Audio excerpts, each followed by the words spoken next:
Bueno, buenos días. Arranquemos. Hoy la baja asistencia me imagino que también es por el temporal. ¿No? ¿Pasa algo o no? Bueno, estaban como en un juicio Bueno. Ya. Vale. Bueno, vale. A ver si conseguimos hoy salir del punto 2.3 del programa y la semana que viene ya cerramos el tema 2 y pasamos al 3. Venga. Estábamos con el punto 2.3. Decidme. Bueno. Punto 2.3 y estábamos viendo la distinción de Ricardo Guastini entre, ojo, normas jurídicas en sentido estricto y normas jurídicas en sentido amplio. Esta primera clasificación ya la habíamos visto, ¿verdad? Sí, ¿no? Vale. Sabemos que dentro de las normas jurídicas en sentido estricto están las prescripciones imperativas. Como ya vimos, las prescripciones imperativas son las que califican como obligatorio o como prohibido, y nosotros ya sabemos que obligatorio y prohibido son interdefinibles. Que si digo que algo es obligatorio, significa que está prohibida su omisión, y si digo que algo está prohibido, significa que es obligatoria su no comisión. ¿Vale? ¿Por qué esto es importante? Porque obligatorio y prohibido son las dos únicas calificaciones deónticas que califican a un mismo tiempo la acción, obligatorio, comer patatas fritas, y la omisión.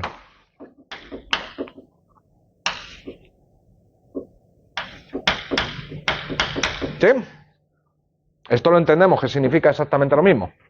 Por tanto, si yo digo obligatorio, califico comisión y omisión. ¿Vale? A estas las llamamos soluciones maximales.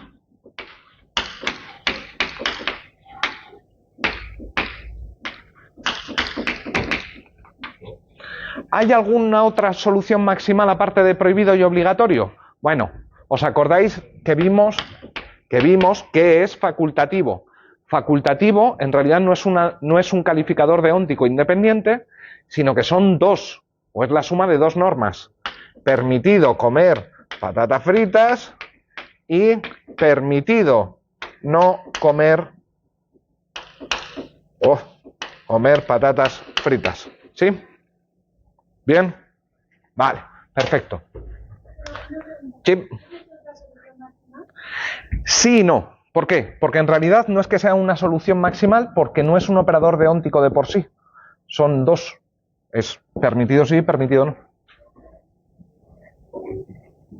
¿Vale? Bueno. Y empezamos a ver las normas en sentido amplio. Y dijimos, aquí están tanto los permisos como las normas de competencia. Hay otras más, ¿eh? Vamos a ver como 7 o 8 tipos. Pero empecemos por estas. Yo os he contado ya alguna cosa de los permisos, ¿sí? Lo que me interesa que veamos ahora es cuáles son las funciones de los permisos. ¿Para qué sirve un permiso? ¿Vale? Los permisos pueden tener 3 funciones o sirven para 3 cosas diferentes. Pongamos que llego el día del examen y os digo, podéis hacer el examen con boli azul, ¿vale? Alguien en un ataque de nervios va a decir, ¿y con boli negro? Con boli negro estará, en ese caso, no calificado, ¿vale? Yo simplemente he dicho que está permitido hacerlo con azul. Sin embargo, si yo quiero quitaros el pánico de encima y que no penséis que quepa la posibilidad de que esté prohibido, aunque no lo haya dicho, puedo aclarar la duda expresándome con un permiso fuerte y diciendo está expresamente permitido. Así que primera función, aclarar estatus normativo.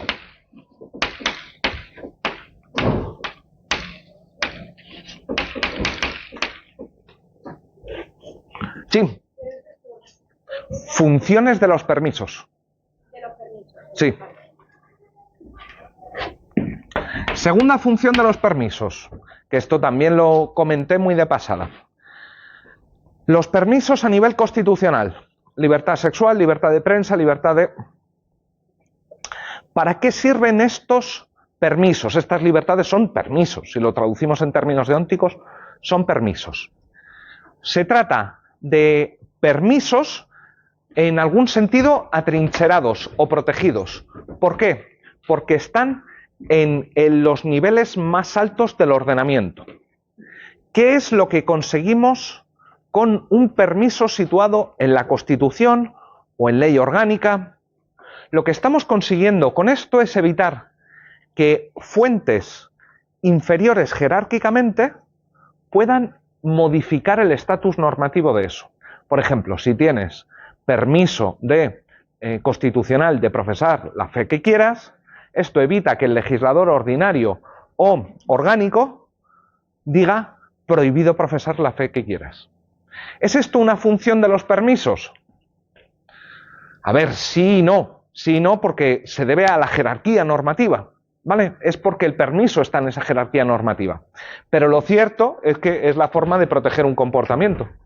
Así que, segunda función, protección de comportamientos.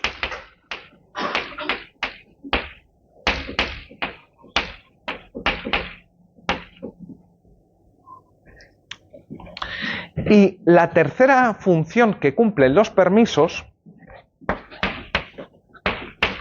es la derogación de prescripciones imperativas.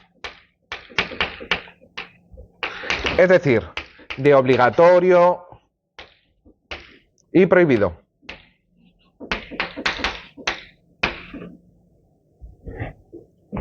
Por ejemplo, pongamos que tenemos la obligación de venir con pantalones cortos, qué sé yo.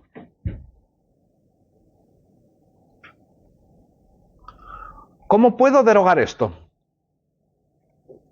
Hay una opción que es, la veremos entre los tipos de normas, que es crear una norma derogatoria que diga, esta norma 1 que dice obligatorio traer pantalones cortos, ya no forma parte del ordenamiento, la derogo. Pero hay otra forma de derogar, que es por incompatibilidad. ¿Sí?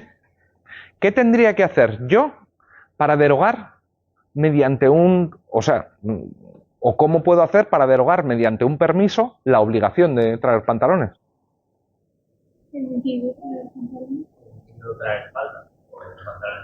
Bueno, si pones permitido traer falda o traer pantalones largos, estás haciendo otra cosa, porque estás calificando otro caso. Nosotros queremos que venir con pantalones cortos deje de ser obligatorio. Repetid, pero separadamente. ¿Lola? Permitido venir con pantalones cortos. Permitido no venir con pantalones. Cuidado que esto es muy importante. ¿Cómo derogo la obligación? Si os acordáis, nosotros dijimos que obligatorio implica permitido. Y vimos el cuadro de oposiciones deónticas, vimos que estas eran subalternas y que no hay incompatibilidad entre obligatorio y permitido. Así que si yo quiero derogar una obligación, lo que me toca es decir permitido no venir en pantalones cortos. ¿Vale? ¿Cuál era la otra forma para derogar? Crear una norma derogatoria que diga queda derogado N1. Pero eso tranquilos y tranquilas, que ahora lo explico. ¿Vale? ¿Cómo derogo una prohibición?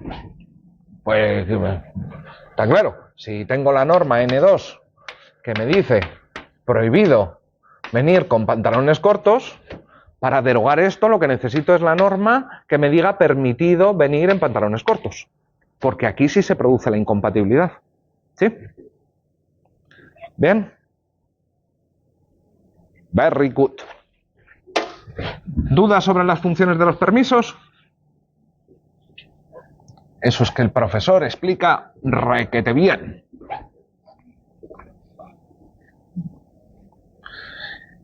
Pues vamos con las normas de competencia.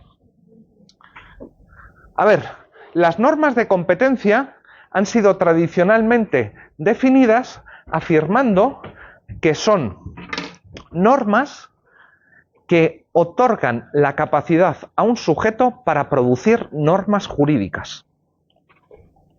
Esta es la definición estándar. Por ejemplo, tiene competencia el Congreso de los Diputados para dictar leyes. Tengo yo competencia para dictar, un segundo, termino el ejemplo, para dictar el modelo de examen o el examen mismo. Repito, la definición estándar o tradicional de norma de competencia es aquella norma que atribuye a un sujeto la competencia, capacidad jurídica de dictar normas.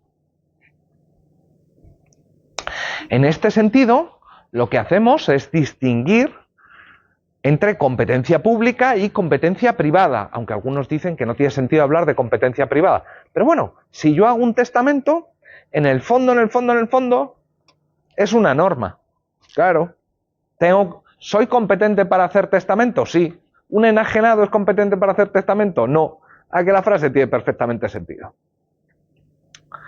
Bueno, lo que pasa es que cuando hablamos de competencia, cuando a un sujeto se le atribuye competencia, siempre lo que estamos diciendo es que los actos del Parlamento cuentan como ley.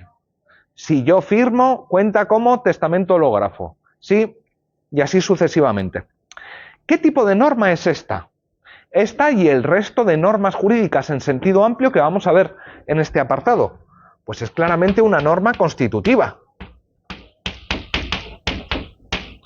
Con sus dos partes, un supuesto de hecho o caso y la atribución de una propiedad institucional.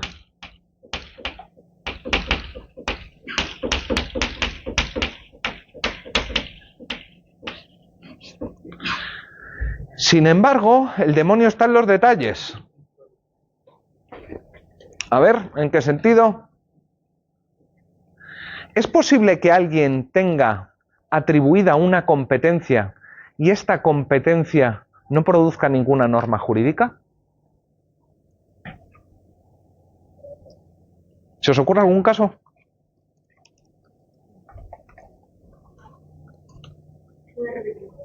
Sí. Espera. ¿Se os ocurre algún caso en el que algún sujeto tenga atribuida una competencia, pero esa competencia no produzca normas?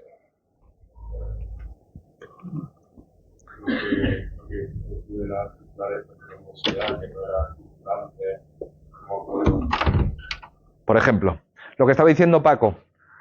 Repite. El Consejo Europeo, por ejemplo, Claro. la política de la Unión Europea, pero lo que dicta no es vinculante. Quedan inaugurados los Juegos Olímpicos. Se abre la sesión. Tenemos sujetos que son competentes, solo el presidente del Congreso o presidenta del Congreso puede abrir la sesión del Congreso, pero ¿crea alguna norma el abrir la sesión? Me puedo poner muy rebuscado así, pero más bien no crea ninguna norma. Así que tenemos que redefinir las normas de competencia diciendo que son normas que atribuyen la capacidad a determinados sujetos, no siempre y necesariamente para crear normas jurídicas, sino para llevar a cabo actos institucionales. ¿Y qué es un acto institucional? Uno reconocido por una norma constitutiva.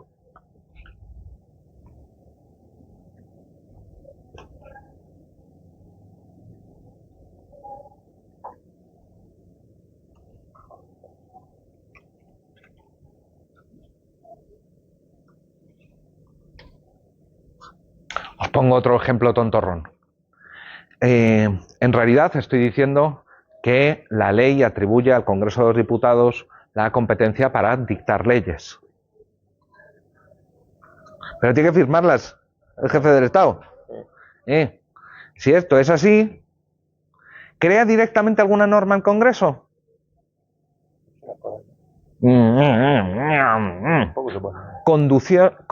Condiciones necesarias, no suficientes, para alcanzar un fin institucional.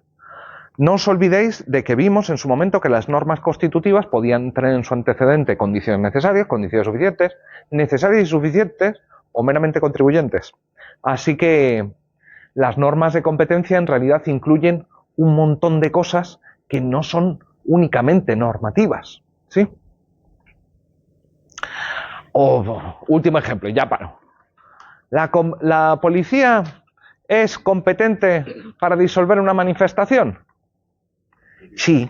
Cuando te arrean un porrazo en toda la cabeza, ¿se está creando alguna norma jurídica? Hombre, cuando rebota la porra contra tu cabeza, que yo sepa, no sale ninguna norma jurídica disparada. Sería curioso. Así que no, la competencia... Sí, tradicionalmente hemos entendido que la competencia tiene que ver con la creación de normas, pero no toda norma de competencia es sobre creación de normas, ¿vale? Bueno, bien, hasta aquí. Estupendísimo. Qué rápidos vamos hoy. Vamos con las normas definitorias. Definitorias, relativas a las definiciones. No tiene nada que ver con el sentido estricto y cuando habla jurídico. Si esas son normas jurídicas, no puede hacer sentido amplio.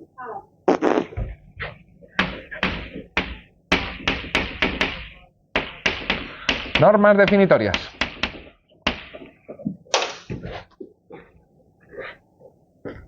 Tenemos miles de definiciones en el derecho, pero chorrocientas. La definición de muerte, la definición de vida. ¿De qué se trata? Lo que tenemos son enunciados que nos dicen cómo ha de ser entendido un determinado término o expresión. Por ejemplo, el otro día, no sé cómo terminé teniendo entre las manos la ley del juego de 2011. Y ponía, por juego se entenderá 6 líneas de definición. ¿Sí? Por apuesta se entenderá, traga, otra larguísima. Pero a ver, si digo que son enunciados, ¿sabéis? Sí, bueno, claro que sabéis lo que viene en un diccionario. En un diccionario vienen los términos y su significado. Pero, ¿cuál es el significado? ¿O qué significado es el que viene en el diccionario? Por ejemplo, alguien podría pensar que el diccionario, y en cierto sentido el de María Moliner, fue hecho un poco así, es ir cogiendo los términos y decir, a ver qué significa. ¿Vale? Lo que pasa es que este es un trabajo, además de ser un trabajo ímprobo, es muy posible que se te escapen algunas cosas. ¿Por qué? Porque el significado que le atribuimos a las palabras cambia con el tiempo. Cambia con el tiempo y con el lugar. Perdón que ponga un ejemplo algo brutal, pero la expresión muy habitual entre adolescentes, pec o por el culo, digamos que en mi generación tenía un significado muy diferente. Hoy en día tiene un significado positivo, bueno, mientras que en mi generación es algo fatal. Si no te asustes, he dicho por el culo. No, es que no sabía qué significaba. Ah, ¿no sabéis lo que significaba? Pues mirad, debe ser una generación más joven que la vuestra. Hoy en día, PEC significa algo bueno. En mi pueblo no se decía. En tu pueblo no se decía. Bueno, de hecho es que las convenciones lingüísticas cambian de lugar a lugar. Hay lugares donde cierta palabra no significa lo mismo. Por por no hablar de las diferentes variantes del español. Coger, concha, córrete. O sea, yo la primera vez que en Latinoamérica me dijeron, córrese. Ay.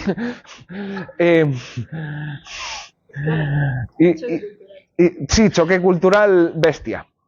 ¿Qué es lo que hace un diccionario? Un diccionario lo que hace es describir todos los usos vigentes. Es decir, bueno, en la realidad, ¿de qué manera se entiende esta palabra?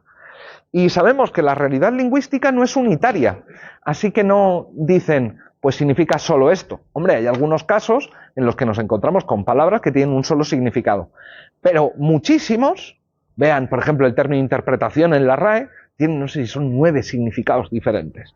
¿Sí? Vida, lo que queráis. Lo que hace el diccionario en este caso es describir, ¿sí? Algunas personas se piensan que la RAE viene a dictar normas, pero la RAE en realidad funciona como un espejo, un espejo del español vivo. Otra cosa es que luego la RAE se venga a más y diga, no, además esto es correcto. Pero lo que es en realidad es un espejo. Ya está. Sí. Meramente descripción.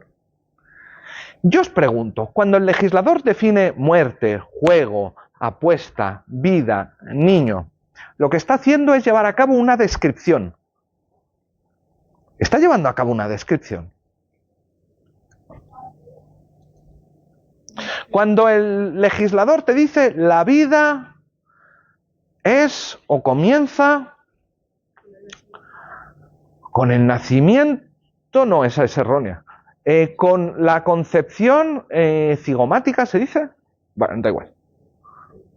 No, está diciendo una norma. No, está diciendo la definición que es relevante a nivel jurídico. Es que no es una definición. Está diciendo lo que se entiende. Está imponiendo que hay. O sea, digo, y aquí un año puede cambiar. Efectivamente. Es muy importante que nadie se meta en discusiones acerca de si el legislador ha dicho la verdad, cosas por el estilo, cuando ha definido vida, o si hay un concepto biológico mejor o peor. Estas discusiones rozan entre el diálogo de besugos, voy a decir simplemente. ¿Por qué? Porque el legislador no te está informando de nada. ¿Qué es lo que está haciendo el legislador? Dice Queralt, te está ordenando, te está diciendo cómo debes. ¡Ya! Mirad, hay un problemilla. ¿Por qué? Pongamos que el legislador define juego como algo en el que interviene en alguna medida al azar. Artículo 3A de la ley de 2011. Y llega un tribunal y califica como juego, a los fines de esa ley, el ajedrez. Admitamos que el ajedrez no depende del azar. No tiene factor azaroso alguno. Si esto es así, ¿qué hacemos con ese juez? Si, como está sugiriendo Queralt, fuese una norma de obligación o prohibición, una prescripción, lo que tendríamos que hacer con el juez, o lo que podríamos hacer con el juez, es sancionarle. Claro, te has saltado una prescripción. Si hay algún tipo de consecuencia para una prescripción, es la sanción. ¿Es esto lo que sucede? ¿Se sanciona a los jueces? ¿Qué es lo que sucede? Porque tiene la posibilidad de recurrir. Para que la sentencia sea declarada inválida, nula o inválida. En este sentido, las normas definitorias, que son normas de tipo, ¿cuáles son las normas que pueden tener como consecuencia la nulidad o la invalidez? Efectivamente, las normas constitutivas. ¿Cuál es la estructura estándar de una norma definitoria? Por cierto, estructura estándar. ¿Significa que hay otras estructuras? Tropecientas. El legislador se pone de lo más imaginativo a veces para definir un término. Pero ¿qué es lo que nos solemos encontrar?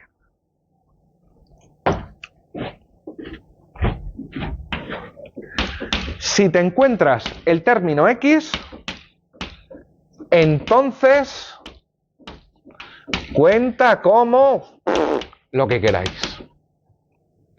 Si juego, entonces... perdón, al revés, ¿qué estoy diciendo? No, sí. Si juego, entonces cuenta como un juego que es en alguna o es algo que depende en alguna medida del azar. ¿Sí? Te está diciendo, toda vez. O sea, si hago no sé qué con un juego del azar, entonces cuenta como juego. Es que se puede reconstruir de las dos maneras, me doy cuenta. Si te encuentras el término X, entonces tienes que entender o entiendes esto. Se podría reconstruir en las dos direcciones. Claro, dependiendo de si lo que estás haciendo es definir o identificar los casos. Si juego no dependiente, actividad dependiente del azar, entonces juego, ahí lo que estarías haciendo es identificar casos. ¿Sí? Estás identificando casos. ¿Vale? No son normas prescriptivas, son normas constitutivas, las normas definitorias. ¿Significa esto que no puede haber normas prescriptivas sobre las definiciones?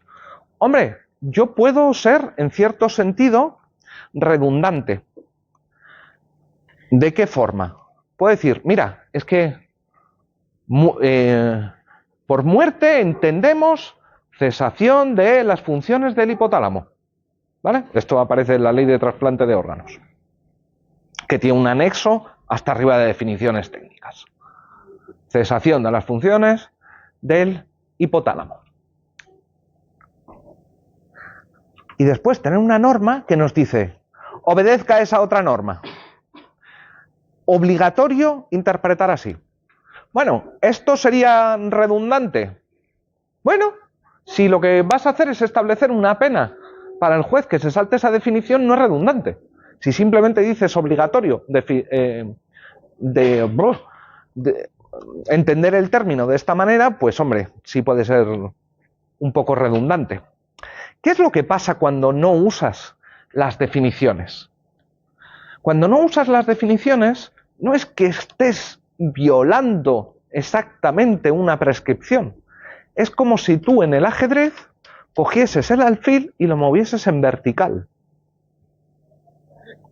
Es como si no estás jugando el juego del derecho. En vez del juego del ajedrez, el juego del derecho. Es como si, no, te saliste. Como si alguien coge en un partido de fútbol el balón con la mano y sale corriendo. ¿Qué haces? O sea, no hace falta ni que esté calificado como falta. O yo qué sé, se tiran al suelo y se ponen a hacer piruetas. Y dices, pero, el fútbol no va de esto, las reglas no van de esto. ¿Sí?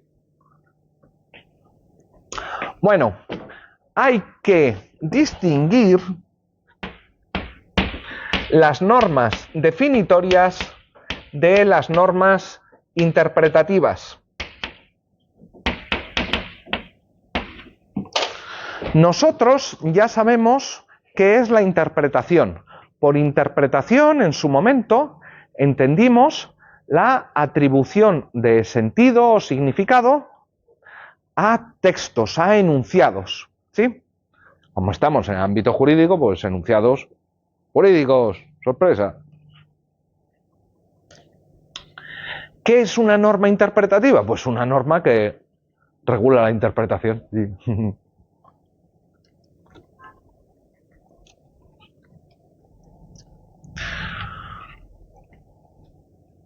Mirad, tenemos que distinguir entre varios tipos de normas interpretativas.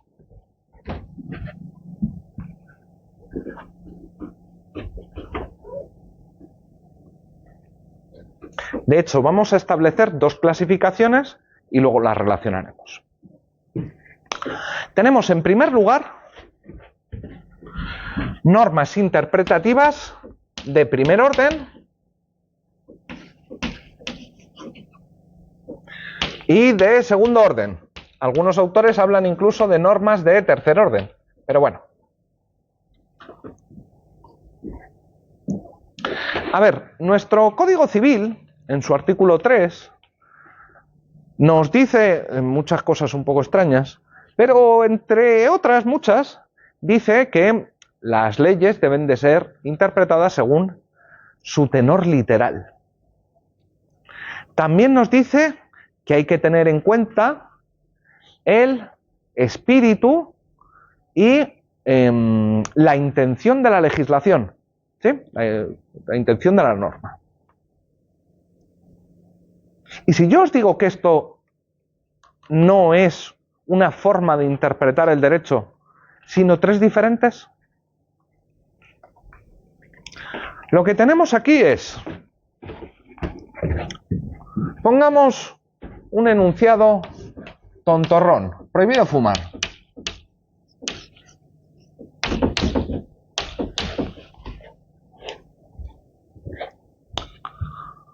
Y tenemos un criterio interpretativo literal. Un criterio interpretativo conforme al espíritu, vamos a llamarlo teleológico. Y un criterio interpretativo intencional.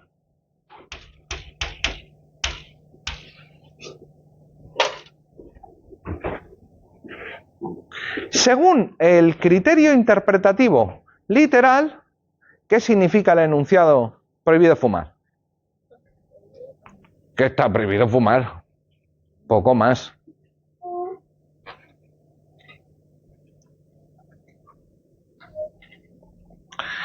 Pero de repente, pongamos un caso, no voy a ser tan cafre, pongamos otro caso, pongamos el caso en el que, yo qué sé, cae una gigantesca nevada en Murcia y nos quedamos atrapados aquí dentro. ¿Sí? Cuando el legislador prohibió fumar aquí dentro, ¿estaba pensando en el caso en que no podemos salir del edificio? ¿Alguien podría pensar que no, mira, es que de conformidad a la intención del legislador, no te voy a decir que el aula se convierta en un fumadero, pero que alguien saque la cabeza por la ventana y fume si no se puede salir del edificio? ¿Qué es lo que hemos hecho? Hemos obtenido una segunda interpretación que en cierto sentido es más rica y por tanto más restrictiva. ¿Por qué? ¿Qué es lo que viene a decir la norma según la intención, perdón, que es el tercero, el criterio interpretativo intencional? Lo que quiere decir es que se prohíbe fumar en clase cuando estén las circunstancias normales y no se moleste. Alguien podría, no moleste a nadie. Según el criterio teleológico, yo qué sé, llega alguien y no fuma, pero, caso tonto, empieza a encender incienso. Y alguien le podría decir, pero pedazo de cafre, si el objetivo de la norma es que no haya humo. El incienso genera humo. Sí, by definition. Entonces, pedazo de cretino, claro que está prohibido encender incienso. De un mismo enunciado tonto prohibido fumar, hemos sido capaces de sacar tres normas diferentes, tres significados diferentes. El último no lo entiendo. El último era el que he dicho, el de las intenciones, ¿era la intención del legislador prohibir fumar aquí dentro cuando ha caído una nevada que nos impide salir del edificio? El teleológico era el de encender incienso, perdón que no he ido en orden. De todos modos, sobre esto hablaremos largo y tendido. Lo único que quiero que tengáis claro es que esto es una regla. Esto es otra regla. Y esto es otra regla. Son reglas para dotar de sentido o significado a este enunciado. ¿Sí?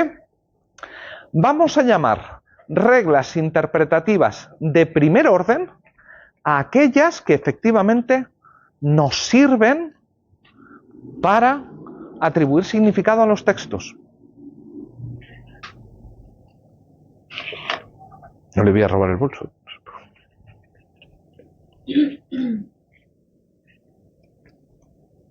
Entonces, ¿cuáles son las de segundo orden?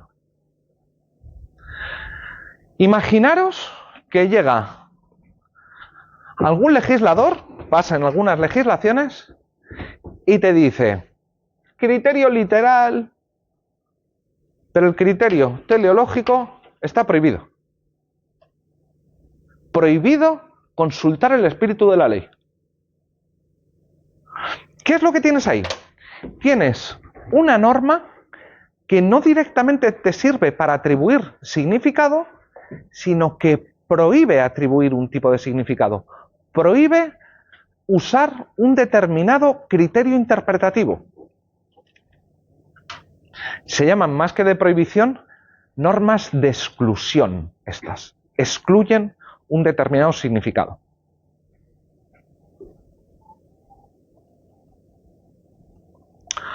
Otro ejemplo. Tienes que se afirma, los textos legales hay que interpretarlos según su tenor literal, salvo que conduzca a conclusiones absurdas. ¿Qué es lo que te está haciendo ahí? Está excluyendo el criterio literal bajo determinadas circunstancias. ¿Sí? Pero pongamos que lo que sucede es que el criterio literal no nos deja satisfechos, pues yo qué sé, porque no nos sirve para resolver el caso, porque la norma que hemos formulado sea vaga. Y tenemos que decidir entre el criterio teleológico y el criterio intencional. Bueno, en algunos ordenamientos el legislador establece una jerarquía entre los diferentes criterios interpretativos. ¿Haciendo qué? Creando una regla de preferencia. Así se llaman estas reglas de segundo orden. Reglas de preferencia entre criterios interpretativos.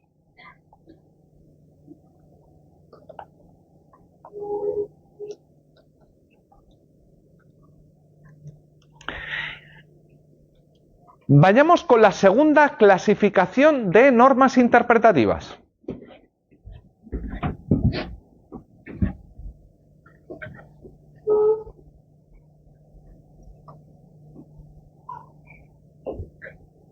Y es que tenemos reglas interpretativas de medios que regulan los instrumentos interpretativos que podemos usar y reglas interpretativas acerca de los resultados que podemos alcanzar.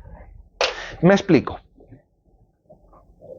Una regla que establezca una regla interpretativa de medios, lo que te dice básicamente es cuáles son los criterios interpretativos que puedes usar. ¿Sí?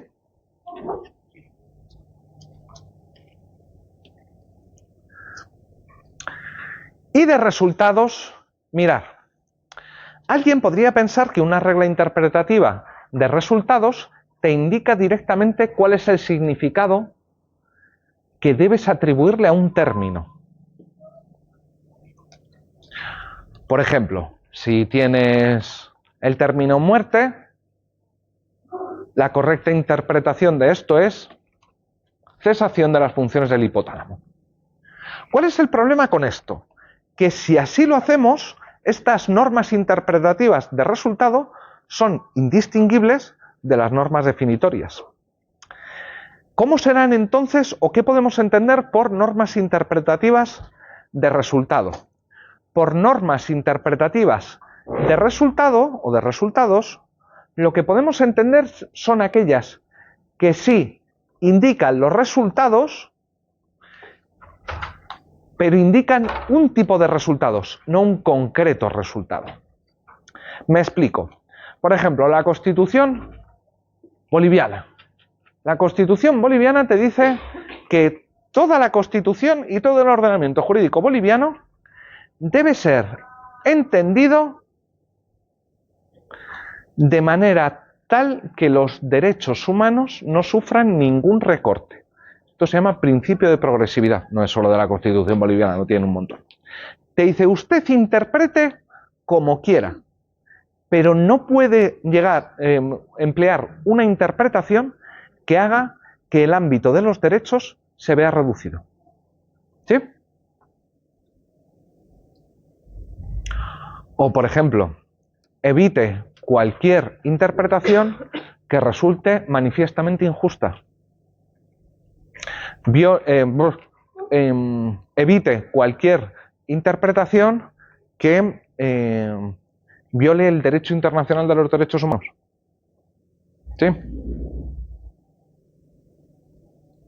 Una cosa es decir, interprete usted según el derecho internacional de los derechos humanos, que esto sería una regla interpretativa de primer orden de medios, y otra cosa es decir, evite usted una interpretación que viole los tratados internacionales.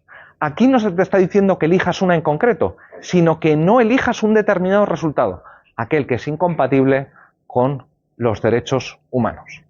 ¿Sí? ¿Cómo vamos de hora? Y 53. ¿Estáis ya fritos? ¿No? Venga, veamos uno más. ¿El del medio? Ah, el de medios. Básicamente criterios interpretativos. Te indica cuáles son las reglas interpretativas que puedes usar para establecer el significado. Entonces, ¿son definidores? Sí. Siempre.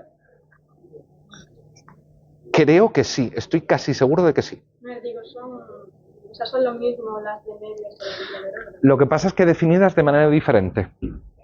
Son dos clasificaciones que tienen en cuenta criterios diferentes. Pero extensionalmente creo que coinciden. Sí. No. ¿Es de segundo orden? Sí, tiene que ser de segundo orden, sí. La de medios, ¿por qué no serían de segundo orden? A ver, pon el ejemplo. A ver, ¿para qué son entonces las de segundo orden? Las de segundo orden lo que hacen es establecer preferencias entre criterios de primer orden. Preferencias o exclusiones. Si la de medio me está excluyendo, vale, puedo usar como segundo orden. Las de medios me están excluyendo. No, las de medios me indican cuáles son los criterios que puedo usar. Pues ya está, y a la vez me están diciendo los que no. Tienes razón, Keral. Las de medios, efectivamente, me estaba yo confundiendo, pueden ser tanto de primer orden como de segundo orden. ¿Sí? ¿Y por qué de primer orden? Porque son las que te sirven inicialmente para atribuir sentido. Es el instrumento más básico para atribuir sentido. ¿Qué tipo de criterios interpretativos puedo usar iguales? No, pero en sí los criterios interpretativos para mí son los de primer orden. Diría, o sea, cuando estás indicando, estás diciendo que la ley se interpretará de acuerdo a su tenor literal, ¿qué es? ¿De medios o de primer orden? Primer orden. Yo te diría que las dos cosas. Porque te está indicando un medio que puedes emplear para atribuir sentido. ¿Es además de primer orden? Claro. ¿Puedo poder explicar por qué son de segundo orden? ¿Por qué las de medios también serían de segundo orden? Venga. Segundo orden estamos diciendo que son relativas a las de primer orden. Establecen relaciones de preferencia o de exclusión. ¿Vale? Hasta ahí vamos bien. ¿Qué quiere decir que sea una norma de medios sobre la interpretación? Que te indica cuáles son los medios para interpretar. El decir que hay un criterio de exclusión o de preferencia es algo sobre la forma o los medios para interpretar. Sí, claro.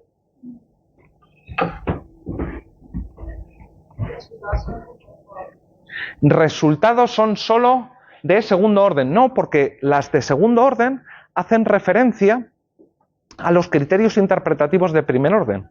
No tiene por qué ser de resultado, no tiene por qué ser algo relativo a un criterio interpretativo. Si yo te digo, tienes que, o evita una interpretación que no sea absurda, ahí estoy haciendo referencia a algún criterio interpretativo. Ya. Se podría sostener, pero es forzarlo un poco. Preguntad o criticad, no tengáis... Dale, dale. Que al final estamos haciendo referencia a que todos sabes que diferentes días entre más resultados se hace. No, pero una cosa es indicar que el resultado, simplemente decir que el resultado es X, y otra es la norma que establece el criterio en sí con el que tú atribuyes sentido. Son dos cosas diferentes. Entonces me dice, puedes interpretar esta ley siempre y cuando no acabe siendo un resultado que sea en contra del derecho fundamental. Pero te das cuenta de que son dos normas diferentes. Puedes utilizar este medio, norma 1, ninguna interpretación puede ir en contra de los derechos fundamentales. Son dos normas diferentes. Si tú solo tuvieses la segunda parte, no tendrías forma de atribuir sentido, ¿vale? Si prescindieses de la segunda parte y te quedase solo la primera, podrías atribuir el sentido según ese criterio interpretativo, el literal o el que sea. Son dos cosas diferentes, en este caso unidas por una conjunción. ¿Sí? Entonces, ambas son de primer y de segundo. ¿Ambas cuáles? Medios y resultados. No, solo medio. Medios. Ah, vale, vale. ¿Y las de resultados? Las de resultados no son de segundo orden porque, ¿cómo hemos definido? Volvamos a la definición. Reglas de primer orden son aquellas que nos sirven para establecer el significado. Nos dan una regla interpretativa a usar, ¿vale? Establece la regla interpretativa. Entonces, ¿Cuál es? se podrían hacer coincidir con las definitorias, pero no con las de primer orden. Espera. No. Las de primer orden son estas. Las de segundo orden son normas que versan acerca de las de primer orden y establecen criterios bien de exclusión, bien de preferencia. ¿Bien? ¿Qué es cómo definimos regla interpretativa de medios? Regla interpretativa de medios, o con regla interpretativa de medios, hacemos referencia a todas esas reglas que establece un método o un medio para interpretar el derecho. ¿Vale? ¿Cuáles son las de resultados? Las de resultados no pueden ser lo mismo que las definitorias que te indiquen un concreto resultado a obtener, pero sí un tipo de resultado. ¿Qué tipo de resultado puede ser? No retroceso en los derechos humanos, no violar los derechos de los trabajadores, el principio pro laboratore, no el principio pro reo. Todas estas son, o estas también son criterios interpretativos o normas interpretativas, perdón, acerca de los resultados. Te dicen, no interprete el derecho o interprete el derecho siempre a favor del trabajador o siempre a favor del reo. ¿Sí? Entonces, ¿a qué orden pertenece? ¿Los resultados? No pertenecen...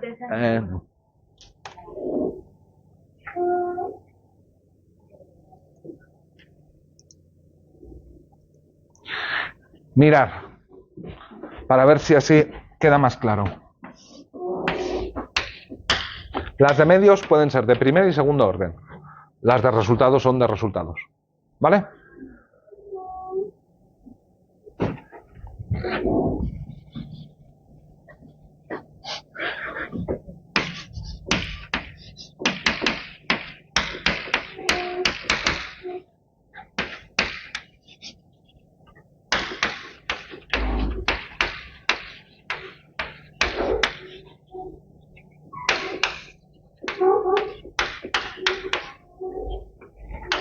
¿Mejor así?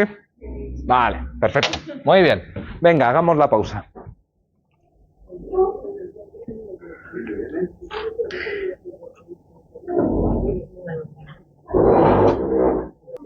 Continuamos entonces. A ver, seguimos con las normas sobre la eficacia. Normas 5. Normas sobre la eficacia de otras normas. ¿Sí? A ver. El punto fundamental aquí es saber qué es la eficacia. ¿Qué es la eficacia? Llevamos 4 tipos de normas en sentido amplio.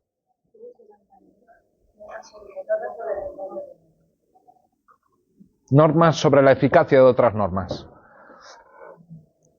¿Alguna idea sobre qué es la eficacia? ¿Está rico el bocata? Oh, vaya, lo siento. Eficacia. No sé el ámbito de aplicación. Hombre, eso sería el ámbito de aplicación de la norma, no la eficacia. Eso sería el supuesto de hecho de la norma, el ámbito de aplicación. ¿Cuándo tiene efectos? Mira, va por ahí. ¿Cómo era el nombre? Alejandro. Tiene razón Alejandro. ¿Cuándo surte efectos? El punto es, a ver, ¿dónde tenemos claras las normas o ejemplos claros de normas de eficacia? Toda vez que se establece una vacatio legis. ¿Qué es una vacatio legis? Una vacatio legis es una suspensión de la eficacia de la norma. ¿Sí?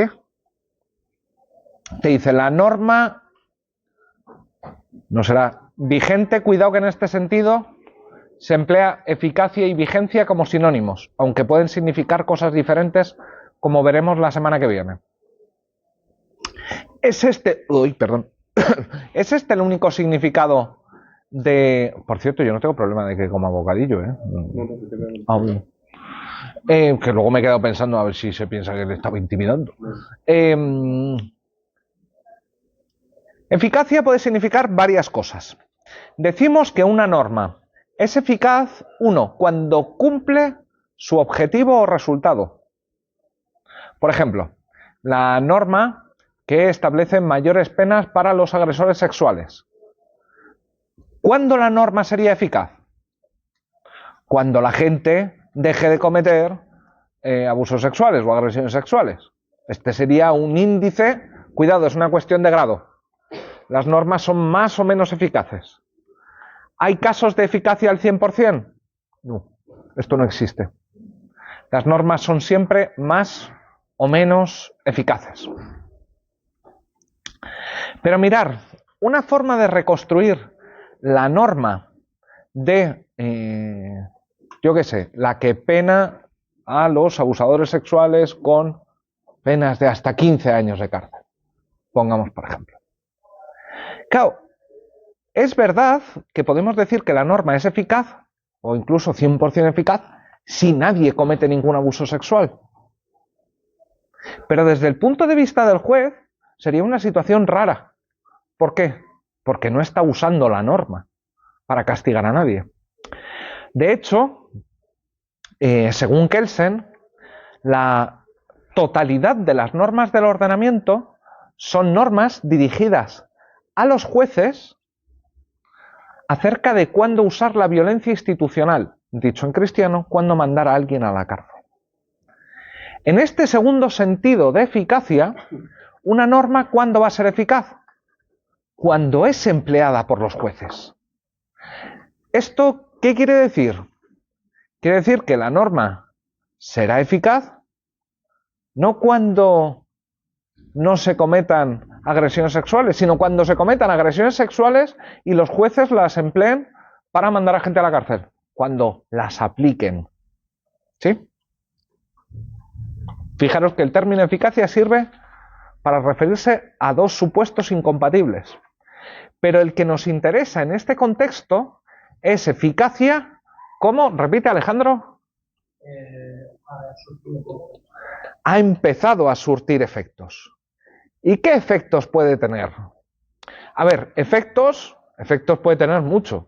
Puede asustar a la gente, pero no son estos los efectos a los que se refiere Alejandro. Pero uno de los efectos no es que cumpla su objetivo. Pero eso es un efecto social. Cuando hablamos de normas sobre la eficacia, podemos regular la función social de la norma, que la alcance o no. ¿Sí? Esto es raro. Aquí, cuando hablamos de eficacia, nos estamos refiriendo a una propiedad puramente normativa. Y es, como decía Alejandro, que surte efectos, sí, pero jurídicos.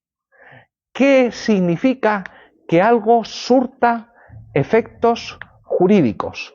Lo que significa es que cambia la calificación normativa de un acto. Lo que antes estaba prohibido pasa a estar permitido. Lo que antes contaba como ley, ahora ya no cuenta como ley. Cualquier calificación normativa. Diremos entonces que las normas sobre eficacia son normas que establecen a partir de cuándo o dónde una norma empieza a surtir efectos. Por ejemplo, también se podría dictar, yo qué sé, establecemos un régimen draconiano de recogida de basuras, por el que uno tiene que identificar todos y cada uno de los envases que ha usado. Pero esta norma va a ser solo eficaz en Murcia, porque la queremos de experimento. Va a surtir efectos solo en Murcia, ¿sí? O donde queráis. O va a surtir efectos solo el año que viene. Solo va a ser realmente obligatorio. Cuidado, la norma ya ha sido creada. La norma es válida, como veremos la semana que viene. Pero va a surtir efectos solo a partir del año que viene, o solo en Murcia, o solo donde sea. ¿Vale? De todos modos, sobre eficacia, volvemos la semana que viene para distinguirla bien. Eficacia, de validez, de aplicabilidad, estas cosas. Vayamos con las normas de reenvío. ¿Qué es una norma de reenvío? A ver, esto es más o menos sencillo.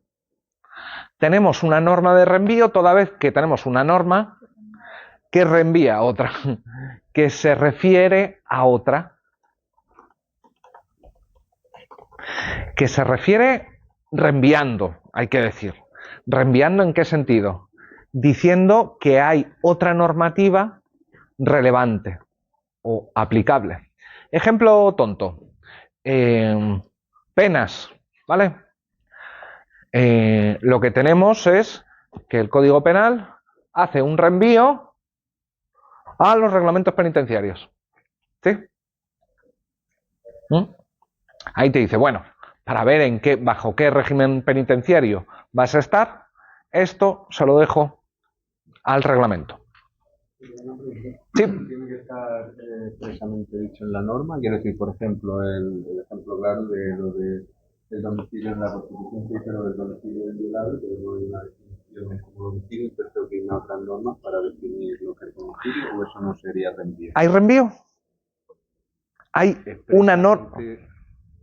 Entonces no sería reenvío. No hay reenvío.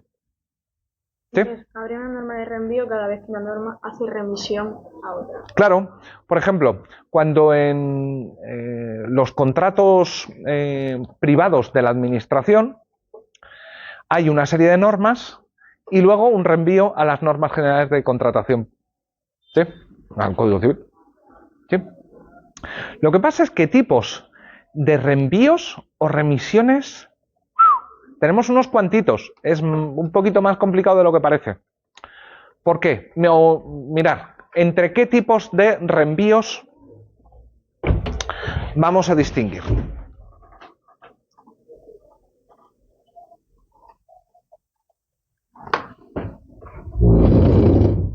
Puedo distinguir,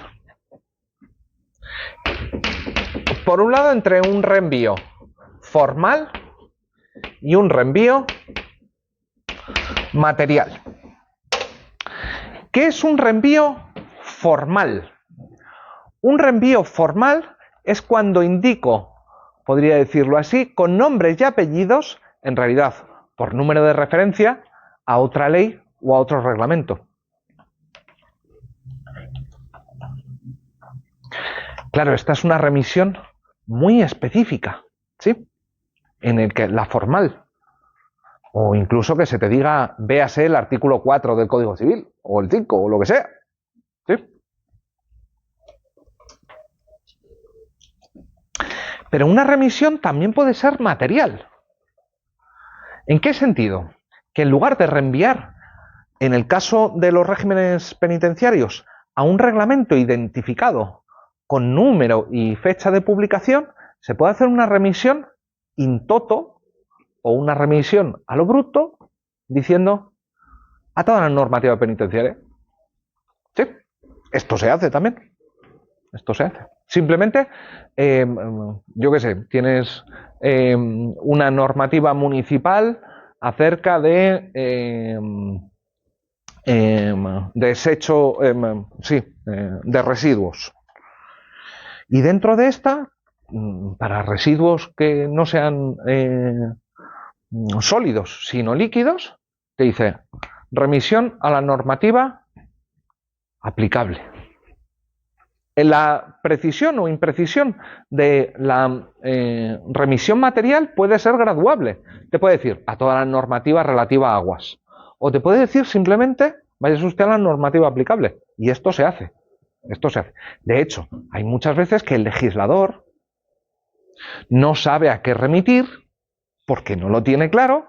¿Y qué es lo que hace? Remisión no en blanco, pero sí te dice a la legislación aplicable al caso. Y esto se hace. Esto se hace. Pero tenemos que distinguir también entre reenvíos estáticos y dinámicos.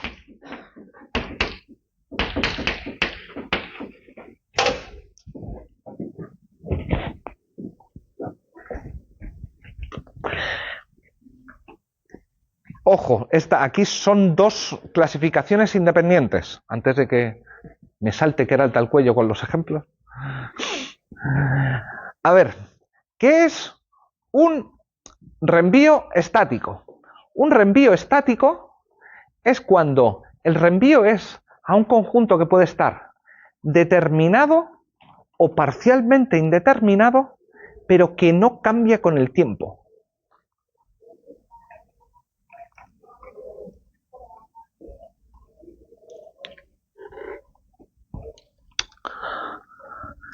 Y para esto os voy a poner un ejemplo que ya he usado otras veces.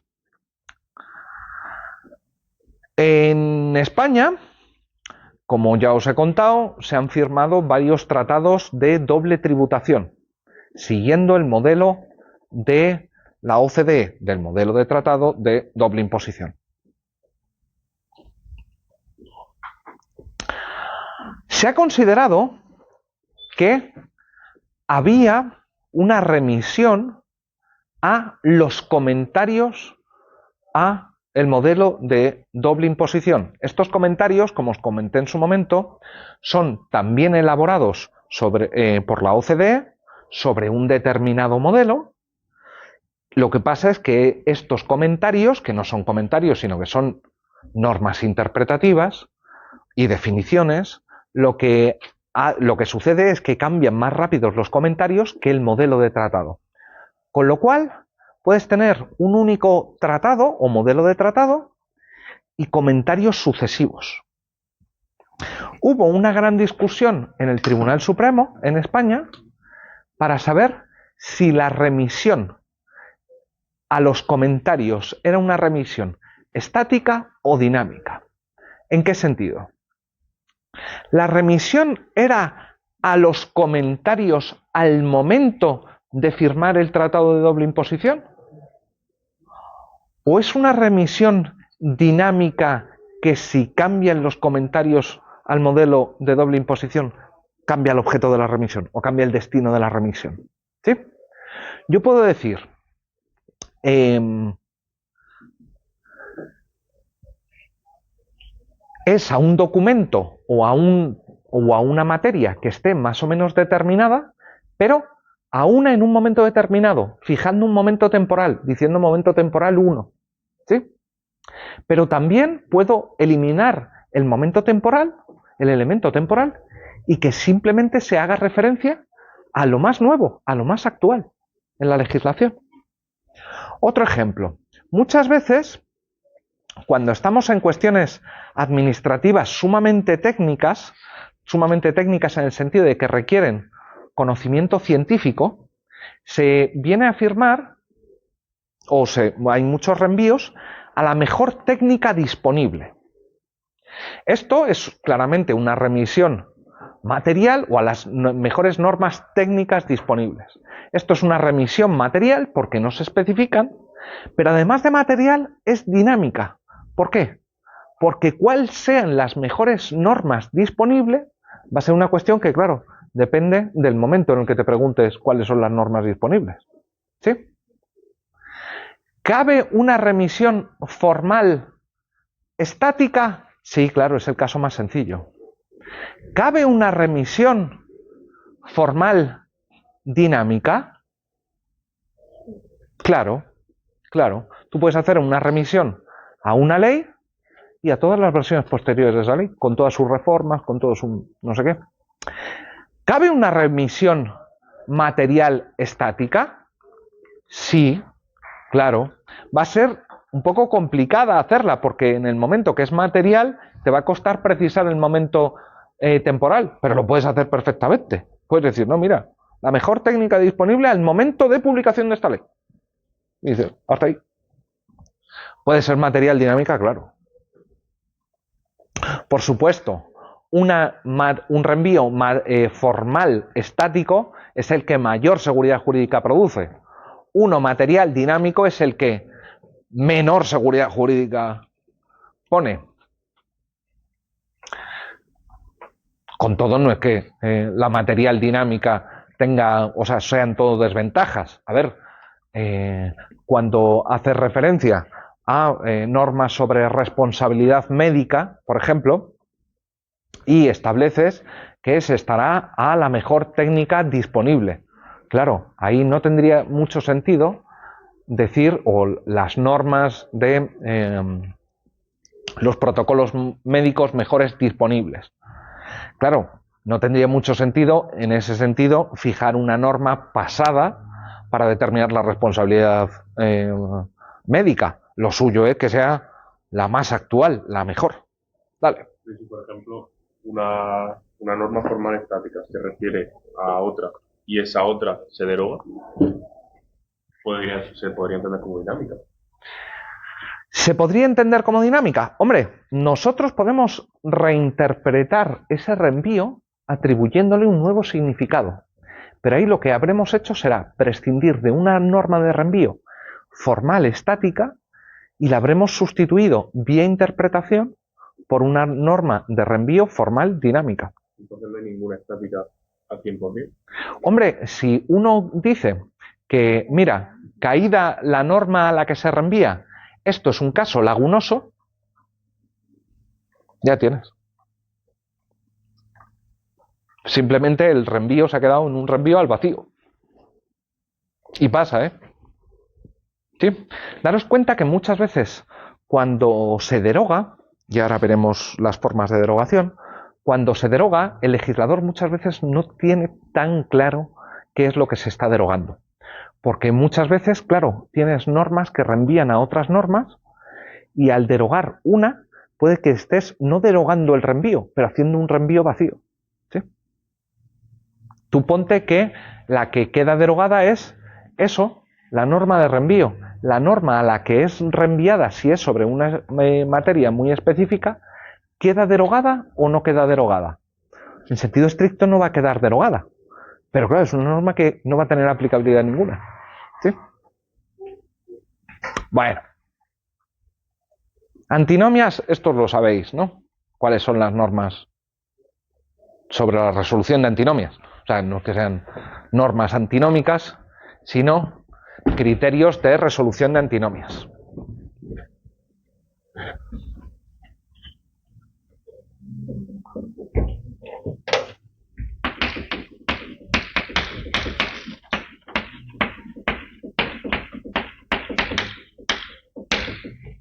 Sabemos cuáles son los criterios de resolución de antinomias. ¿Sí o no? ¿No? ¿No? ¿No joder? ¡Hostias! ¿En serio? ¡Wow! Normas relativas a la resolución de antinomias. Criterios de resolución de antinomias. Jerarquía, especialidad, temporalidad. Ah, sí, esto.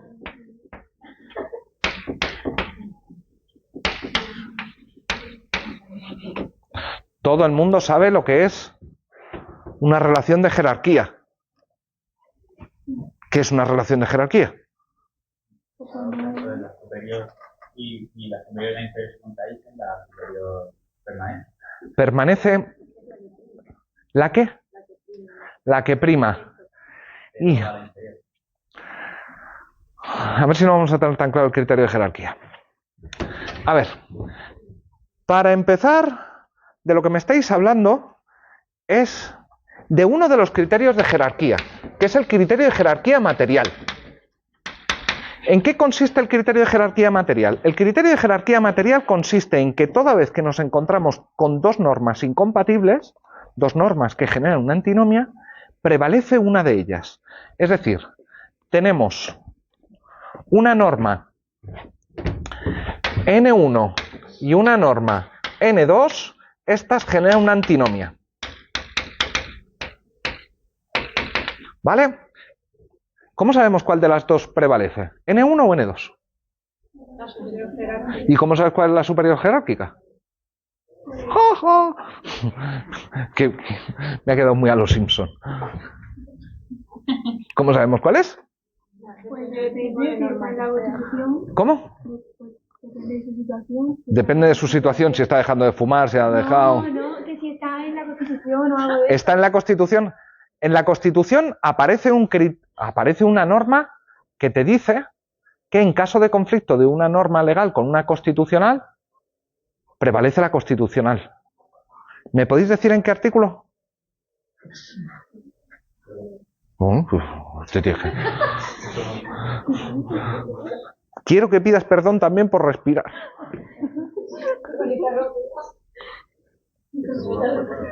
Constitución, ¿dónde pone lo de que...? ¿Seguro que lo pone?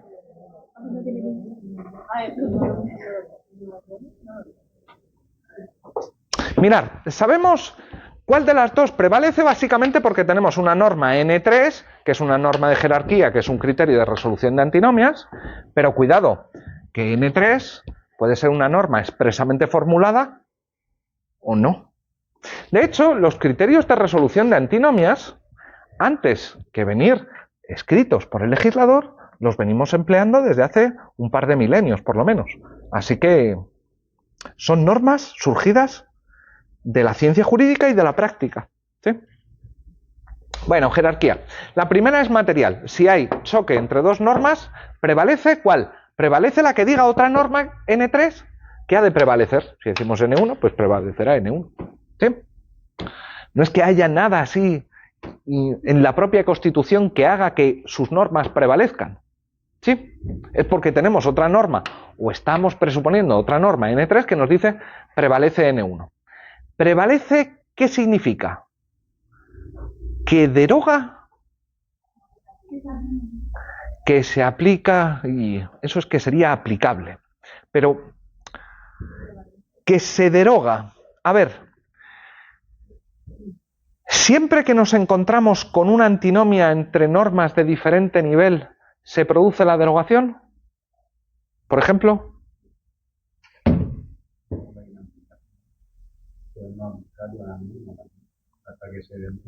Pero, ¿hay algún caso en que no se produzca la derogación? Pero es que directamente no surge la norma porque Tú lo que estás diciendo es una norma creada en un momento, veámoslo así.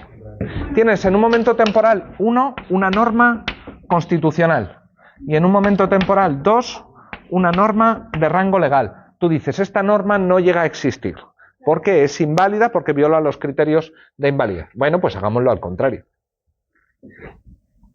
Tienes una norma legal y aquí una norma constitucional. ¿Tiene efectos derogatorios esto?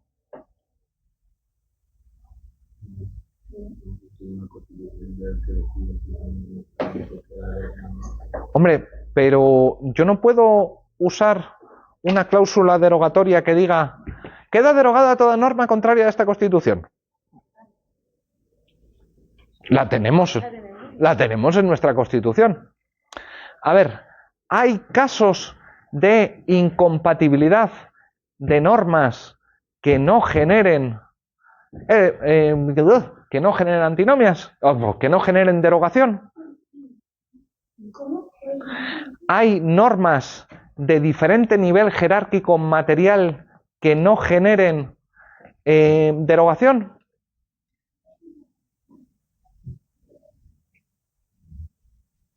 El caso general es que no, pero la semana que viene os cuento algún caso.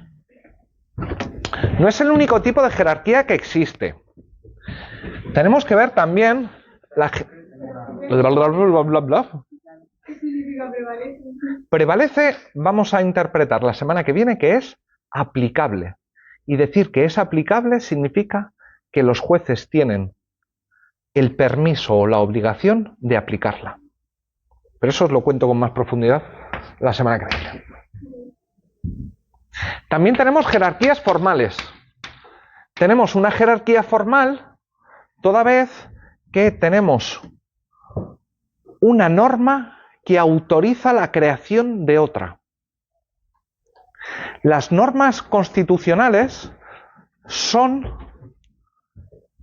jerárquicamente superiores tanto en sentido material como normalmente en sentido formal. ¿Por qué? Porque son las normas constitucionales las que habilitan al legislador a crear normas nuevas. ¿Sí?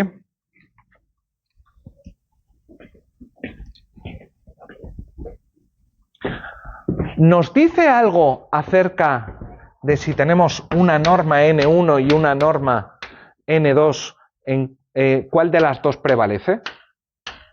Esto no es un criterio de resolución de antinomias. En realidad regulan cosas diferentes. ¿Sí? Uno es la ley que autoriza, yo qué sé, la ley de educación. Autoriza la ley de educación. Y esto es la ley de educación. ¿Sí? Es raro que se produzca una antinomia entre estas.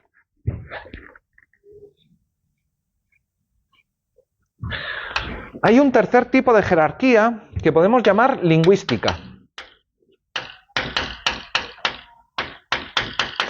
¿Qué es una jerarquía lingüística? Una jerarquía lingüística es aquella en la que simplemente una norma N1 menciona una norma N2. ¿Sí? Una norma de reenvío establecería una jerarquía lingüística entre ella misma y la norma a la que se refiere.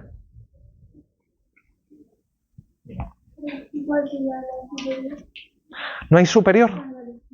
O bueno, si quieres hablar de superior jerárquica en este sentido, es la norma que se refiere a otra. La que hace el reenvío. El reenvío es la norma superior. Pero esto tampoco nos sirve para resolver antinomias.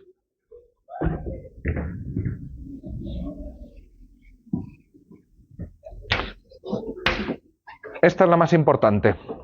D, que lo llamamos jerarquía axiológica.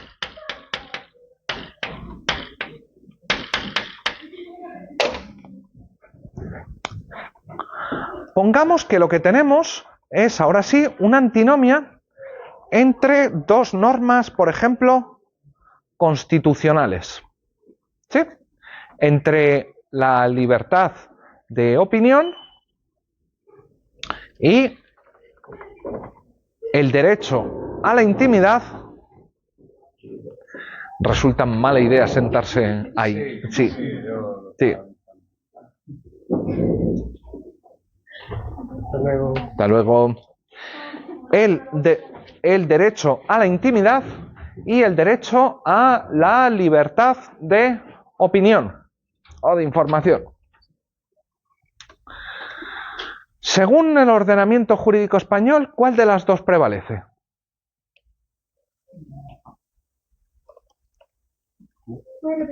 Sí, tenemos derecho a la libertad de opinión y el derecho a... ¿Qué he dicho?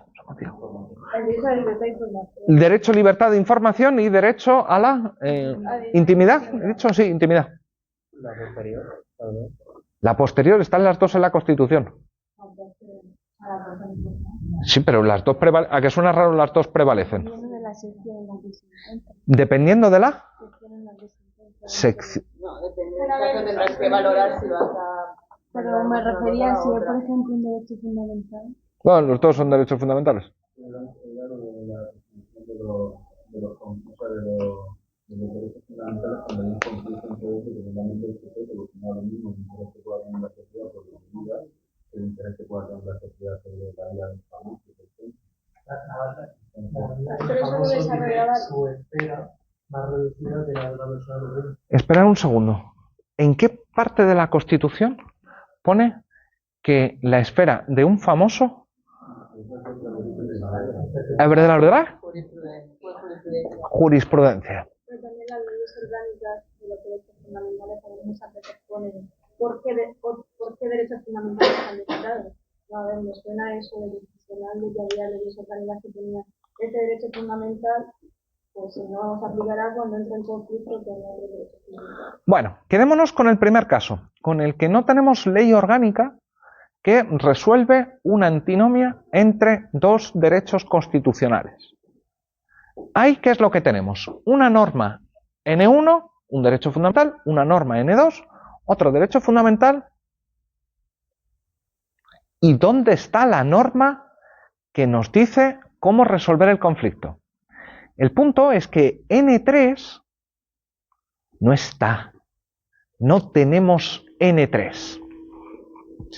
¿Y qué es lo que hacemos? Porque el caso en cuestión lo tenemos que seguir resolviendo. No podemos decir, mire, no sabemos cómo resolverlo, se vuelve para casa. ¿Sabéis lo que hacemos aquí? Nos inventamos N3.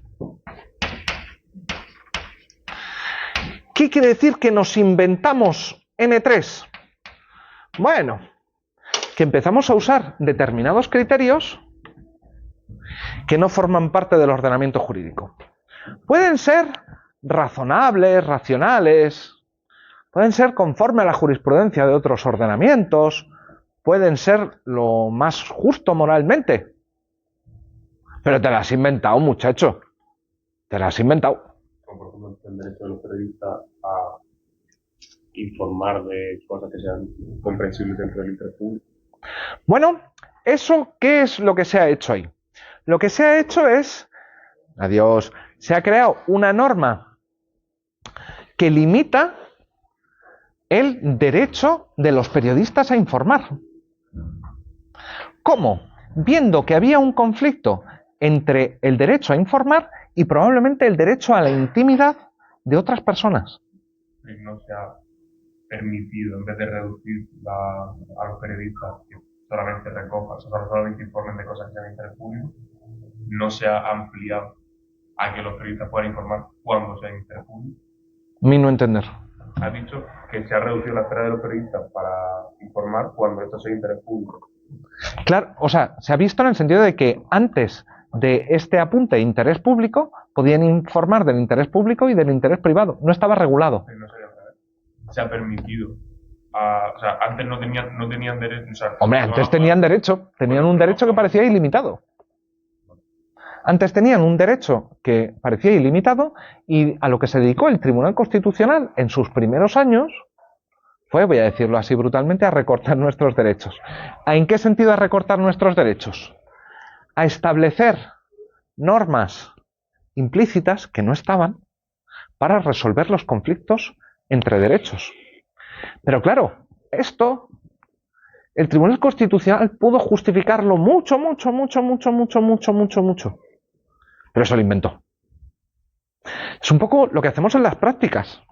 Somos capaces de ofrecer muchos argumentos y decir, mirad, es que parece que la mejor solución es esta. O por lo menos, al menos descartamos algunas. Hay algunas que nos parecen, a través del diálogo, discutimos y nos parecen bárbaras.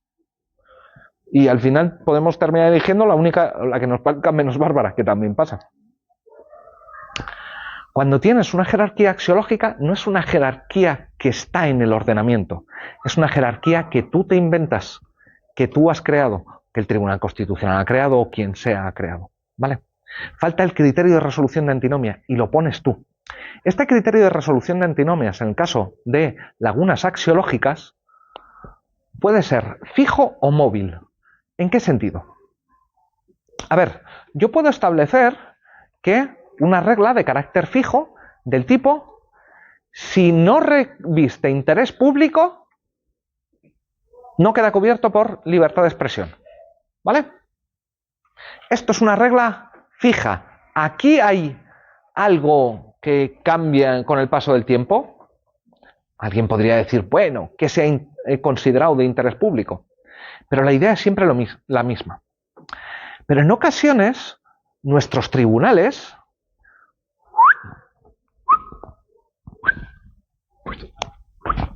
le van dando una vez la razón a uno, otra vez la razón a otro. Van diciendo que, dependiendo de las circunstancias particulares del caso, prevalece un derecho u otro. Que hay que estar a las concretas consideraciones o a las concretas circunstancias particulares de cada caso para determinar cuál debe prevalecer. Y aquí lo que tienes es una jerarquía axiológica móvil. El primer caso, cuando tienes una regla clara, jerarquía axiológica estática. En el otro caso, jerarquía axiológica móvil.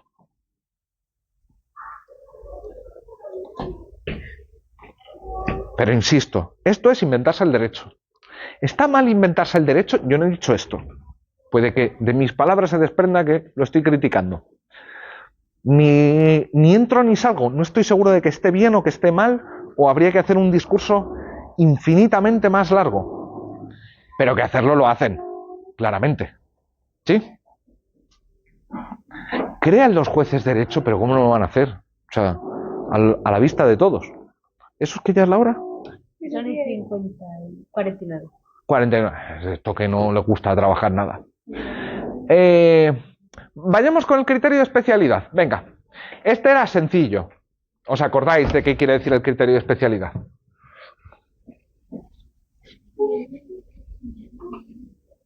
Sí, ¿no? Por favor, algo de respuesta.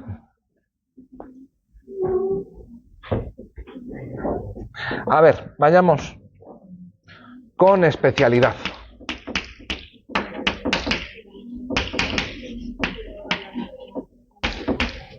Tenemos una norma N1 que nos dice, yo qué sé, permitido sentarse en el césped durante, yo qué sé,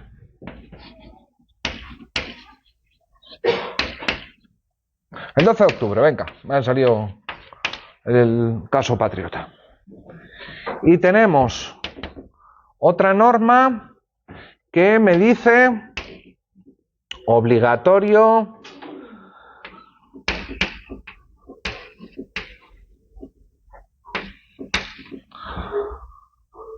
apoyarse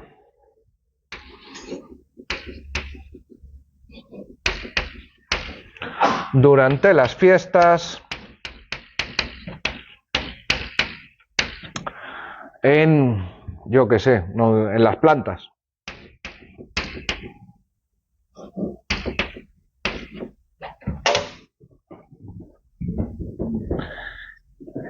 Tienes estas dos normas. Primero, generar una antinomia, ¿verdad? ¿No? Sí. Ah, yo te entiendo que no. Sí. ¿Abre de verdad? También no genera antinomia. ¿Por qué? No sé. Eso estoy preguntando, Lola. Porque el césped es una planta. Se puede apoyar de diferentes Pero formas que no se sentarse. Te puedes apoyar de diferente forma que no sea sentarse. Si estás en el 12 de octubre y terminas en el césped, estás cumpliendo la ley. Oh my god. Pero es que permitido, ahí está obligado. Pero son cosas distintas. Claro. Pues eso es antinomia. A ver, ahora cuando es trampa, porque yo Requisitos para que dos normas formen una antinomia. que no pueda cumplir una y estés cumpliendo la otra. Claro, no puedes cumplir las dos a la vez. Vale. Pregunta. Nosotros vimos un cuadrito de oposiciones deónticas. Más bonito. Obligatorio, prohibido, permitido, permitido no. Y vimos que cuando tienes obligatorio y permitido, ¿se genera una antinomia? No necesariamente. ¿Será que no hay antinomia ahí? Espérate, que no he seguido, que es permitido. Empecemos por ahí. Cuidado con eso, que me encanta hacerlo en los exámenes tipo test. Pongamos aquí prohibido, venga. ¿Cómo era tu nombre? No, tú. Emanuel. Emanuel nos ha dicho una cosa un poco rara. Que no es lo mismo. Que no es lo mismo sentarse que apoyarse. A ver, explica eso. Yo me puedo sentar en la silla o me puedo quedar de pie, apoyarse. O sea, que sentarse sería una forma de apoyarse. Sí, una de las formas de apoyarse. Entonces, Emanuel, la norma que dice apoyarse, no, la norma N1 que dice sentarse sería especial respecto de N2, que es apoyarse. Joder. Sí, en el caso de que sentarse esté dentro de lo que engloba apoyarse, porque a lo mejor no. Sí, sí, sí, parece que apoyarse y sentarse. Que admitamos que apoyarse, que sentarse es una forma de apoyarse, apoyar el culo. Así que, según esto, la que debe prevalecer es N1 por especialidad. ¿Veis algún otro criterio? ¿Veis alguna otra relación de especialidad ahí dentro? Ojo, que puedo establecer una relación de especialidad entre fiestas y 12 de octubre. El 12 de octubre es solo un subtipo. Daros cuenta que... mierda, he puesto mal el ejemplo. Debería haber puesto fiestas arriba y 12 de octubre abajo. Venga, lo cambio en un segundo.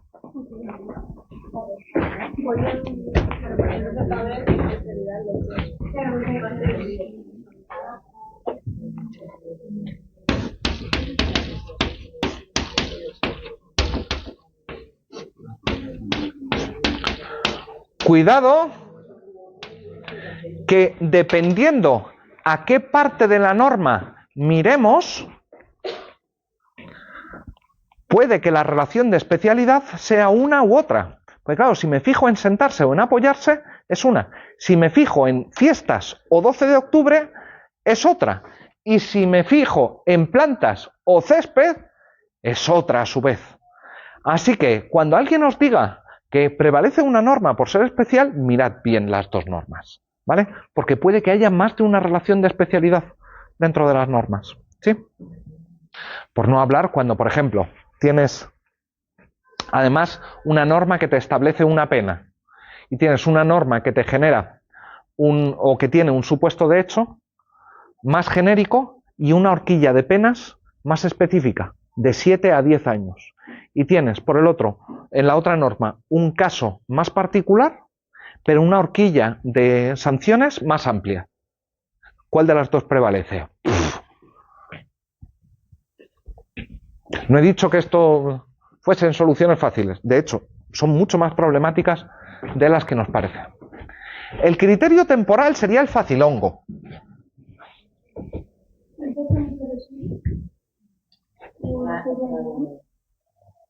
Normalmente prevalece el criterio de norma especial, prevalece sobre norma general. ¿Cómo? No es que haya que atender al caso, sino que esta regla no nos sirve de nada cuando dos normas generan dos relaciones de especialidad diferentes entre sí. En este caso hay la de lugar y la de tiempo. Pero también la de plantas y césped. Porque el césped es un tipo específico de planta.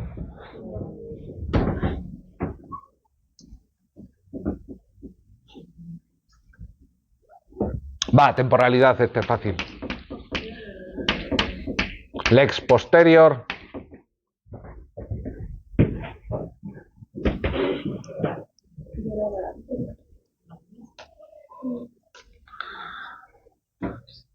¿Siempre la ley posterior deroga la inferior? A ver si no es incompatible, no. Si no es incompatible. Hombre, si no son incompatibles, no, pero siendo incompatibles. ¿Sí? Nada.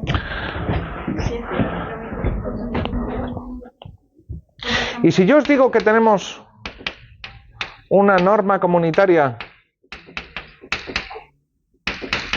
dictada en un momento temporal 2 y una norma nacional dictada en un momento temporal 2, aquí T1 y T2, ¿son las normas comunitarias jerárquicamente superiores a las nacionales? No, pero vea por competencia. Depende del ámbito. Es como decir la norma autonómica, la norma estatal. ¿Son superiores? ¿Pero esto implica la derogación? Pero aplicará la otra. Efectivamente. Lo que nos puede suceder con el criterio temporal es que tengamos dos normas que entran en contradicción, que vamos a preferir normalmente, si no son aplicables los otros criterios, el criterio el criterio temporal, pero no siempre genera efectos derogatorios, ¿eh? Nosotros, en realidad, no podemos decir que entre el derecho comunitario y el derecho español se dé una relación de jerarquía. ¿Por qué? ¿Alguien me puede decir por qué?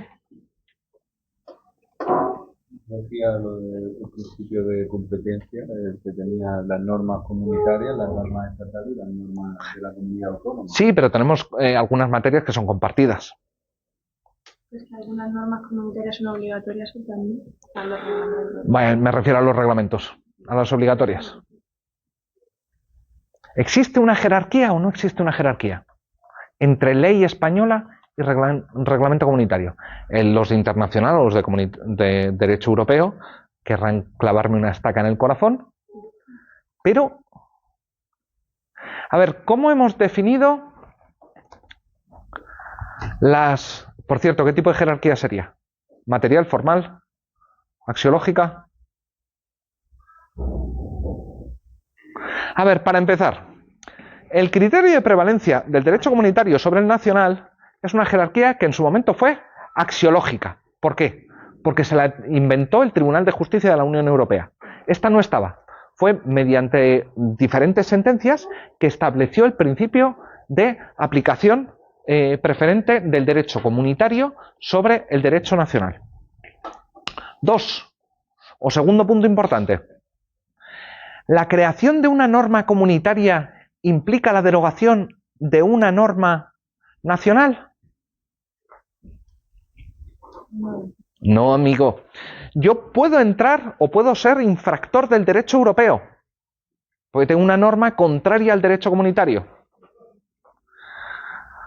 Ahora bien, ¿qué hacemos? O mejor dicho, tenemos dos opciones. O precisamos nuestro concepto de jerarquía material para decir no tiene efectos derogatorios, o no necesariamente, aunque es lo normal, o excluimos estos casos diciendo que solo tiene efecto derogatorio. ¿Qué es lo que vamos a hacer? Lo que vamos a hacer es entender por jerarquía formal únicamente preferencia, aplicabilidad, no efecto derogatorio. En este sentido, ¿es superior jerárquicamente la norma comunitaria a la norma nacional? Sí. ¿La deroga? No. Es lo mismo que si te encuentras en el nivel nacional con...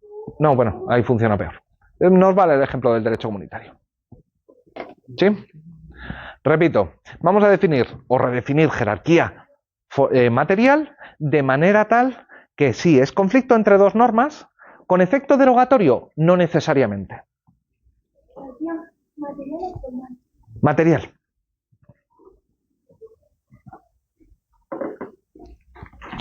Y con esto ya os he atormentado bastante por hoy, ¿verdad? Más de lo necesario. Muy bien.